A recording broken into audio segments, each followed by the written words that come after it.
Now, time really is running out to finalise a post-Brexit trade deal, a task that was made even harder this week after the EU negotiating team was forced to self-isolate due to a positive coronavirus test. Well, joining us now from Paris is the French MEP and the former Europe Minister, Nathalie Loiseau. Thank you very much for being on the programme. How optimistic are you that we're going to manage to strike a Brexit trade deal? Sophie, I have to say I'm a politician. I am neither optimistic nor pessimistic. I am committed. We will do everything we can in order to have a good deal. Whether it is possible under this time pressure that you mentioned, honestly, I don't know. I cannot tell you it's a done deal. I will not tell you we're almost there because there are still big divergences. But being committed is the responsibility I have and I'm happy to carry. It's interesting, isn't it? Because it does feel that time really is ticking down. We spoke to Simon Coveney on the programme last weekend, Ireland's Foreign Minister, who said that the last week just gone was, in his words, move week. So has anything actually moved this week? Well, I'm not the negotiator myself, so I will not speak on behalf of Michel Barnier. Some things made progress, and Ursula von der Leyen said it a few days ago. But you know that we are still waiting for clarity. What are we waiting for? We want to build a strong partnership, and I think that the British side does want it as well. We need it on both sides. And if you want to be strong partners, you need to have clarity on the prospects, on the initiatives that your partner is going to take in the future. And this is what goes under the umbrella of this strange word of level playing field. We need to know what sort of environmental standards you want to have, what are the way you're going to protect your workers, because we are offering an unprecedented partnership with the UK, and for very good reasons. But this comes with clarity, with commitments, and so far they are missing. And I think it's really time, if we are as committed on both sides, to reach an agreement that things become clearer. One of the other big sticking points, of course, is fishing, a big deal here in the UK, but a big deal where you are in France as well. After Brexit, isn't it right that British fishermen and women should have access to more of the fish in British waters? Nobody is denying that the waters are becoming British. But nobody forgets that the common fisheries policy so far has been a success.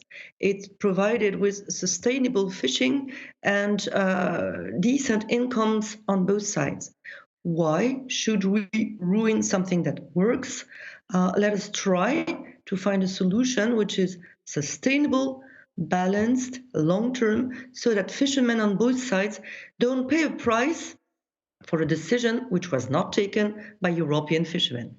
At the same time, though, you can see why fishermen and women in Europe might think that the common fishing policy has worked. But if you speak to people in Aberdeen or in Hastings or in Whitstable, as I have during the show, they certainly don't think it's worked. They think that their industry has been decimated because of it.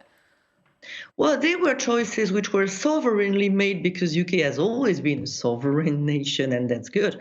And in terms of processing the fish products, and you know as well as I do that British fish products are being processed in the European Union. This is something that has to be considered.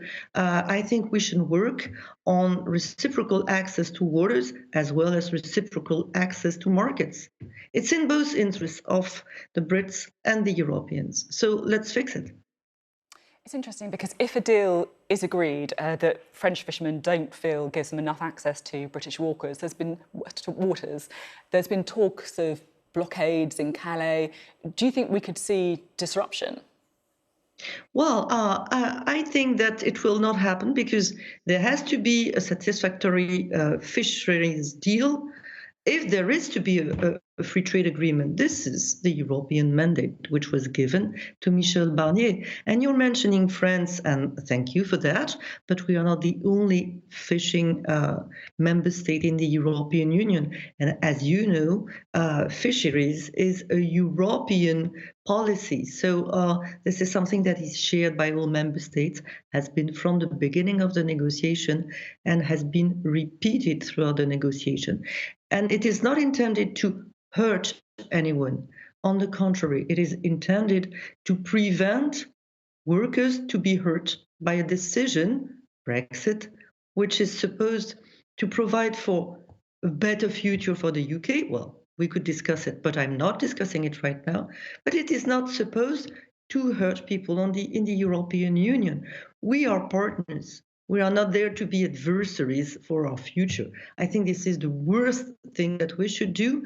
And may I say as well that I would definitely like some UK politicians, some British politicians refraining from using rhetorics or a vocabulary as if we were adversaries fighting against each other. We are struggling to build a strong partnership for our future. This is what we owe to our fellow citizens on both sides. Talking about disruption, how we have just been, I just wonder, what do you think the consequences of a no deal may be when it comes to disruption at that crucial border, between Calais and Dover, particularly at a time when, of course, many people are worried about the distribution of vaccines? Well, there is absolutely no doubt that a no deal would have bad consequences. I do hope that the British side is ready even for a deal, because I'm reading and hearing that even with a deal, as there will be customs controls, sanitary controls, there are still questions and concerns from British businesses on the level of readiness on the British side. But let's admit that things are going to improve. Of course, a no deal would have bad consequences on the short term. But let's be clear, a bad deal would have bad consequences for the long term. And a bad deal is a deal. And when you sign it and when you ratify it, you're committed to it. So I really support a good deal, and I think it's feasible even if time is running out. But I'm not saying that there is no chance that there could be no deal. This could very well happen. Okay, and thank you very much for coming on the programme this morning. Time, of course, ticking to get that trade deal sorted. We'll have to find out what happens in the next week. Thank you very much. Thank you.